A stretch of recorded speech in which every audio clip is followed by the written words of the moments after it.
अंग्रेजों ने फिर वही किया, उनका जो असली चरित्र था। पहले कोठी बनाई, व्यापार शुरू किया, धीरे धीरे पूरे सूरत शहर में उनका व्यापार फैला और सन 1612 में सूरत के नवाब की हत्या कराई। जिस नवाब से जमीन लिया कोठी बनाने के लिए, उसी नवाब की हत्या कराई अंग्रेजों ने। और 1612 में जब नवाब की हत्या करा दी उन्होंने, तो सूरत का पूरा बंदरगाह अंग्रेजों के कब्जे में चला गया। और अंग्रेजों ने जो काम सूरत में किया था 1612 में, वही काम कलकत्ता में किया, वही काम मद्रास में किया, वही काम दिल्ली में किया, वही काम आगरा में किया, वही काम लखनऊ में किया। माने जहां भी अंग्रेज जाते थे अपनी कोठी बनाने के लिए ईस्ट इंडिया कंपनी को लेके, उस हर शहर पर अंग्रेजों का कब्जा होता था और ईस्ट इंडिया कंपनी का झंडा फहराया जाता था। 150 वर्षों के अंदर व्यापार के बहाने अंग्रेजों ने सारे देश को अपने कब्जे में ले लिया। 1750 तक आते आते सारा देश अंग्रेजी ईस्ट इंडिया कंपनी का गुलाम हो गया। किसी को नहीं मालूम था कि जिस ईस्ट इंडिया कंपनी को हम व्यापार के लिए छूट दे रहे हैं, जिन अंग्रेजों को हम व्यापार के लिए जमीन दे रहे हैं, जिन अंग्रेजों को व्यापार के लिए हिंदुस्तान में हम बुला के ला रहे हैं, वही अंग्रेज इस देश के मालिक हो जाएंगे, ऐसा किसी को अंदाजा नहीं था। अगर ये अंदाजा होता तो शायद कभी उनको छूट न मिलती। लेकिन 1750 में ये अंदाजा हुआ, और अंदाजा हुआ एक व्यक्ति को, उसका नाम था सिराजुद्दौला। बंगाल का नवाब था। तो बंगाल का नवाब था सिराजुद्दौला। उसको यह अंदाजा हो गया कि अंग्रेज इस देश में व्यापार करने नहीं आए हैं, इस देश को गुलाम बनाने आए हैं, इस देश को लूटने के लिए आए हैं, क्योंकि इस देश में संपत्ति बहुत है, क्योंकि इस देश में पैसा बहुत है। तो सिराजुद्दौला ने फैसला किया कि अंग्रेजों के खिलाफ कोई बड़ी लड़ाई लड़नी पड़ेगी। और उस बड़ी लड़ाई को लड़ने के लिए सिराजुद्दौला ने युद्ध किया अंग्रेजों के खिलाफ। इतिहास की चौपड़ी में आपने पढ़ा होगा, प्लासी का युद्ध हुआ 1757।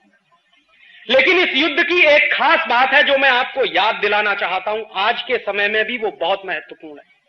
1757 में जब प्लासी का युद्ध हुआ, मैं बचपन में जब विद्यार्थी था, कक्षा 9 में पढ़ता था मैं, तो मैं मेरे इतिहास के अध्यापक से यह पूछता था कि सर मुझे यह बताइए कि प्लासी के युद्ध में अंग्रेजों की तरफ से कितने सिपाही थे लड़ने वाले। तो मेरे अध्यापक कहते थे मुझको नहीं मालूम। तो मैं कहता था क्यों नहीं मालूम? तो कहते थे कि मुझे किसी ने नहीं पढ़ाया, तो मैं तुमको कहां से पढ़ा दूं। तो मैं उनको बराबर एक ही सवाल पूछता था कि सर आप जरा यह बताइए कि बिना सिपाही के कोई युद्ध हो सकता है कि नहीं? तो फिर हमको यह क्यों नहीं पढ़ाया जाता कि युद्ध में कितने सिपाही थे अंग्रेजों के पास? और उसके दूसरी तरफ एक और सवाल मैं अक्सर पूछता था कि अच्छा यह बताइए अंग्रेजों के पास कितने सिपाही थे, यह तो हमको नहीं मालूम। सिराजुद्दौला जो लड़ रहा था हिंदुस्तान की तरफ से, उसके पास कितने सिपाही थे? तो कहते थे वो भी नहीं मालूम। प्लासी के युद्ध के बारे में इस देश में इतिहास की 150 किताबें हैं जो मैंने देखी हैं। उन 150 में से एक भी किताब में यह जानकारी नहीं दी गई है कि अंग्रेजों की तरफ से कितने सिपाही लड़ने वाले थे और हिंदुस्तान की तरफ से कितने सिपाही लड़ने वाले थे। और मैं आपको सच बताऊं, मैं मेरे बचपन से इस सवाल से बहुत परेशान रहा, और इस सवाल का जवाब अभी 3 साल पहले मुझे मिला। वो भी हिंदुस्तान में नहीं मिला, लंदन में मिला। लंदन में एक इंडिया हाउस लाइब्रेरी है, बहुत बड़ी लाइब्रेरी है। उस इंडिया हाउस लाइब्रेरी में हिंदुस्तान के गुलामी के 20,000 से ज्यादा दस्तावेज रखे हुए हैं, जो हमारे देश में नहीं है, वहां रखे। भारतवर्ष को अंग्रेजों ने कैसे तोड़ा, कैसे गुलाम बनाया, इसकी पूरी विगतवार जानकारी उन 20,000 दस्तावेजों में इंडिया हाउस लाइब्रेरी में मौजूद है। मेरे एक परिचित हैं प्रोफेसर धर्मपाल, वो 40 वर्ष तक यूरोप में रहे। मैंने एक बार उनको एक चिट्ठी लिखी, मैंने कहा सर मैं ये जानना चाहता हूं बेसिक क्वेश्चन कि प्लासी के युद्ध में अंग्रेजों के पास कितने सिपाही थे। तो उन्होंने कहा देखो राजीव, अगर तुमको ये जानना है तो बहुत कुछ जानना पड़ेगा, और तुम तैयार हो जानने के लिए? मैंने कहा मैं सब जानना चाहता हूं। मैं इतिहास का विद्यार्थी नहीं लगा, लेकिन इतिहास को समझना चाहता हूं कि ऐसी कौन सी खास बात थी जो हम अंग्रेजों के गुलाम हो गए। ये समझ में तो आना चाहिए अपने को कि कैसे हम अंग्रेजों के गुलाम हो गए। ये इतना बड़ा देश, 34 करोड़ की आबादी वाला देश, 50,000 अंग्रेजों का गुलाम कैसे हो गया, ये समझना चाहिए। तो वो प्लासी के युद्ध पर से वो समझ में आया। उन्होंने कुछ दस्तावेज मुझे भेजे फोटोकॉपी करा के, और वो मेरे पास अभी भी है।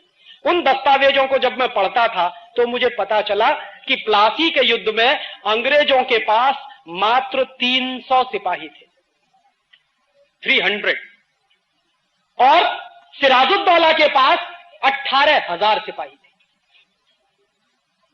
अब किसी भी सामने के विद्यार्थी से, बच्चे से या सामान्य बुद्धि के आदमी से आप ये पूछो कि एक बाजू में 300 सिपाही और दूसरे बाजू में 18,000 सिपाही, कौन जीतेगा? 18,000 सिपाही जिसके पास है वो जीतेगा। लेकिन जीता कौन? जिनके पास मात्र 300 सिपाही थे वो जीत गए, और जिसके पास 18,000 सिपाही थे वो हार गए। और हिंदुस्तान के, भारतवर्ष के एक एक सिपाही के बारे में अंग्रेजों के पार्लियामेंट में यह कहा जाता था कि भारतवर्ष का एक सिपाही अंग्रेजों के 5 सिपाहियों को मारने के लिए काफी है, इतना ताकतवर। तो इतने ताकतवर 18,000 सिपाही अंग्रेजों के कमजोर 300 सिपाहियों से कैसे हारे, ये बिल्कुल गंभीरता से समझने की जरूरत है। और उन दस्तावेजों को देखने के बाद मुझे पता चला कि हम कैसे हारे। अंग्रेजों की तरफ से जो लड़ने आया था उसका नाम था रॉबर्ट क्लाइव, वो अंग्रेजी सेना का सेनापति था। और भारतवर्ष की तरफ से जो लड़ रहा था सिराजुद्दौला, उसका भी एक सेनापति था, उसका नाम था मीर जाफर। तो हुआ क्या था? रॉबर्ट क्लाइव ये जानता था कि अगर भारतीय सिपाहियों से सामने से हम लड़ेंगे तो हम 300 लोग हैं, मारे जाएंगे, 1 घंटे भी युद्ध नहीं चलेगा। और क्लाइव ने इस बात को कई बार ब्रिटिश पार्लियामेंट को चिट्ठी लिख के कहा था। क्लाइव की 2 चिट्ठियां हैं उन दस्तावेजों में। एक चिट्ठी में क्लाइव ने लिखा कि हम सिर्फ 300 सिपाही हैं और सिराजुद्दौला के पास 18,000 सिपाही हैं, हम युद्ध जीत नहीं सकते हैं। अगर ब्रिटिश पार्लियामेंट, अंग्रेजी पार्लियामेंट ये चाहती है कि हम प्लासी का युद्ध जीतें तो जरूरी है कि हमारे पास और सिपाही भेजे जाएं। उस चिट्ठी के जवाब में क्लाइव को ब्रिटिश पार्लियामेंट की एक चिट्ठी मिली थी और वो बहुत मजेदार है, उसको समझना चाहिए। उस चिट्ठी में ब्रिटिश पार्लियामेंट के लोगों ने यह लिखा कि हमारे पास इससे ज्यादा सिपाही है नहीं। क्यों नहीं है?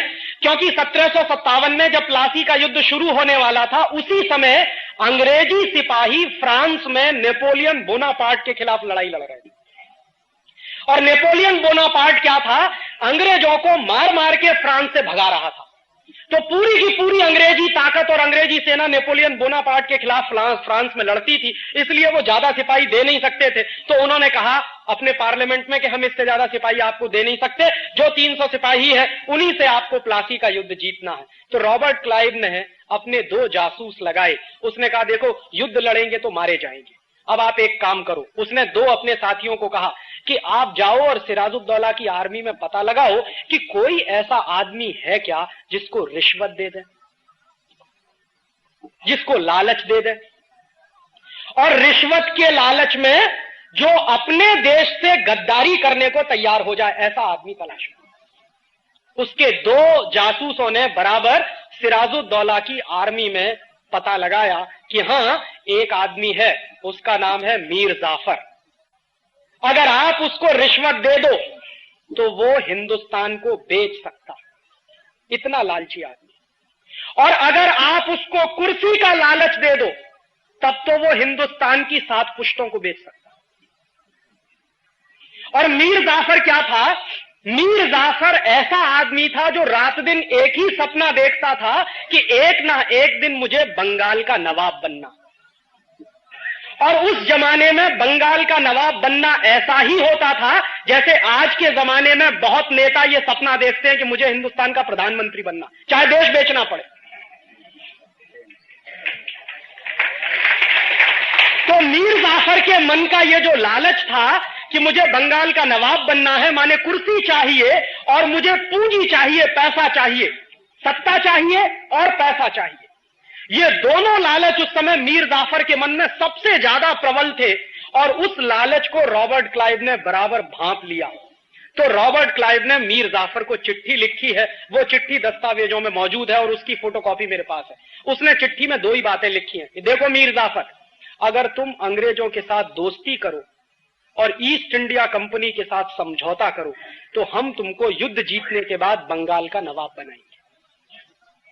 और दूसरी बात कि जब आप बंगाल के नवाब हो जाओगे तो सारी की सारी संपत्ति आपकी हो जाएगी। इस संपत्ति में से 5% हमको दे देना, बाकी तुम जितना लूटना चाहो लूटना। मीर जाफर चूंकि रात दिन यही सपना देखता था कि किसी तरह कुर्सी मिल जाए और किसी तरह पैसा मिल जाए, तुरंत उसने वापस रॉबर्ट क्लाइव को चिट्ठी लिखी और उसने कहा कि मुझे आपकी दोनों बातें मंजूर हैं, बताइए करना क्या है। तो आखिरी चिट्ठी लिखी है रॉबर्ट क्लाइव ने मीर जाफर को कि आपको सिर्फ इतना करना है कि युद्ध जिस दिन शुरू होगा उस दिन आप अपने 18,000 सिपाहियों को कहिए कि वो मेरे सामने सरेंडर कर दें बिना लड़े। मीर जाफर ने कहा कि आप अपनी बात पर कायम रहोगे, मुझे नवाब बनाना है आपको।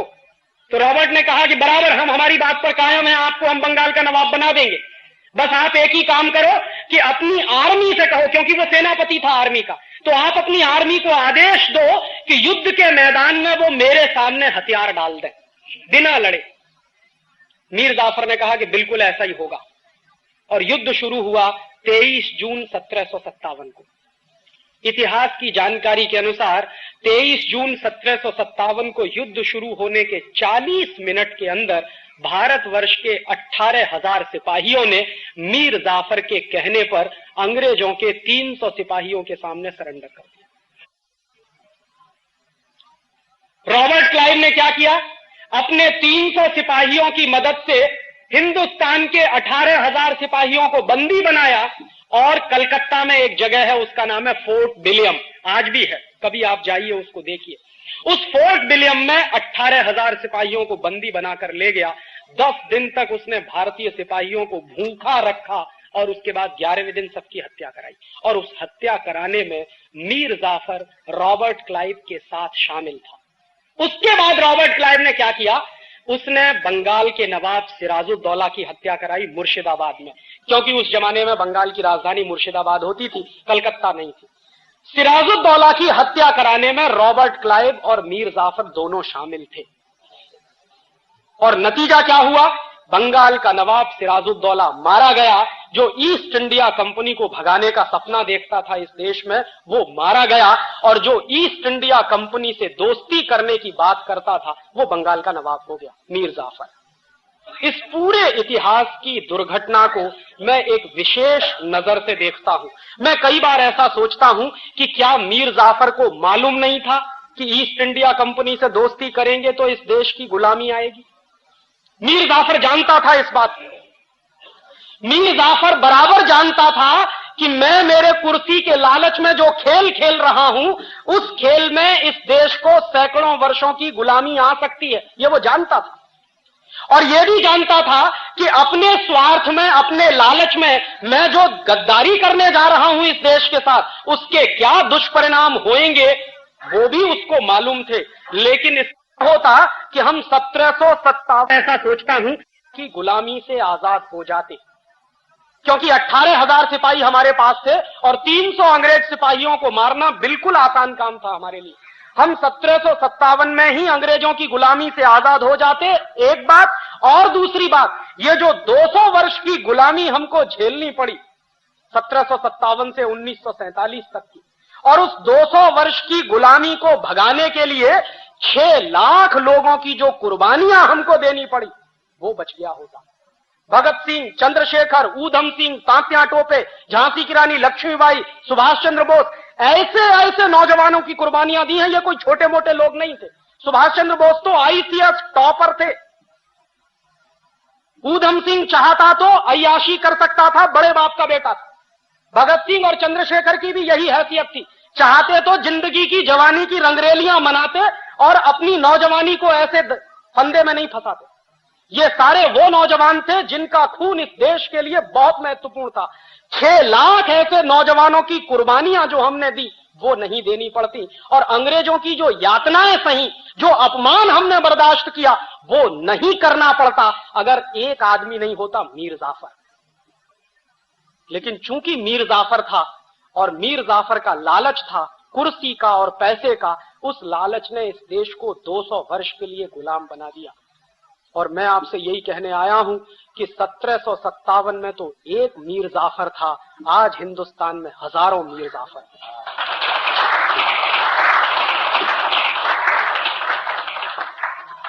जो देश को वैसे ही गुलाम बनाने में लगे हुए हैं जैसे मीर जाफर ने इस देश को गुलाम बनाया। मीर जाफर ने क्या किया था? विदेशी कंपनी को समझौता किया था बुला के, और विदेशी कंपनी से समझौता करने के चक्कर में उसको कुर्सी मिली थी और पैसा मिला था। आज जानते हैं हिंदुस्तान का जो नेता प्रधानमंत्री बनता है, हिंदुस्तान का जो नेता मुख्यमंत्री बनता है, वो सबसे पहला काम जानते हैं क्या करता है?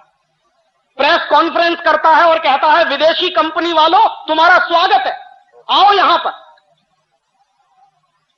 और बराबर इस बात को याद रखिए, यह बात 1757 में मीर जाफर ने कही थी ईस्ट इंडिया कंपनी से कि अंग्रेजों तुम्हारा स्वागत है, उसके बदले में तुम इतना ही करना कि मुझे कुर्सी दे देना और पैसा दे देना। आज के नेता भी वही कह रहे हैं, विदेशी कंपनी वालों तुम्हारा स्वागत है। और हमको क्या करना? हमको कुछ नहीं, मुख्यमंत्री बनवा देना, प्रधानमंत्री बनवा देना, 100-200 करोड़ रुपए की रिश्वत दे देना, बोफोर्स के माध्यम से हो या एनरॉन के माध्यम से हो, हम उसी में खुश हो जाएंगे, सारा देश हम आपके हवाले कर देंगे। ये इस समय चल रहा, और इतिहास की वही दुर्घटना दोहराई जा रही है जो 1757 में हो चुकी। और मैं आपसे मेरे दिल का दर्द कह रहा हूं कि एक ईस्ट इंडिया कंपनी 200-250 वर्ष इस देश को गुलाम बना सकती है, लूट सकती है, तो आज तो इन मीर जाफरों ने 4000 विदेशी कंपनियों को बुला लिया। आपको मालूम है इस देश में रोज समझौते होते हैं विदेशी कंपनियों से, और दरवाजा खोलकर विदेशी कंपनियों को ऐसे बुलाया जा रहा है जैसे वही अब इस देश के भाग्य का निर्धारण करेंगे। और इसमें हर एक पार्टी शामिल है। मैं किसी पार्टी का नाम नहीं लेना चाहता क्योंकि मंदिर की पवित्रता का मुझे ध्यान है। ये सब चोर और मीर जाफरों की औलाद है, जो पार्टी वाले हो, किसी का नाम लेने की जरूरत नहीं। सत्ता में जब नहीं रहते हैं तो विदेशी कंपनियों का विरोध करते हैं, और जैसे ही कुर्सी मिल जाती है सबसे पहला काम विदेशी कंपनियों को बुला के उनके सामने साष्टांग दंडवत प्रणाम करके समझौते करते हैं। और कोई भी एक नेता इस देश का अपवाद नहीं है।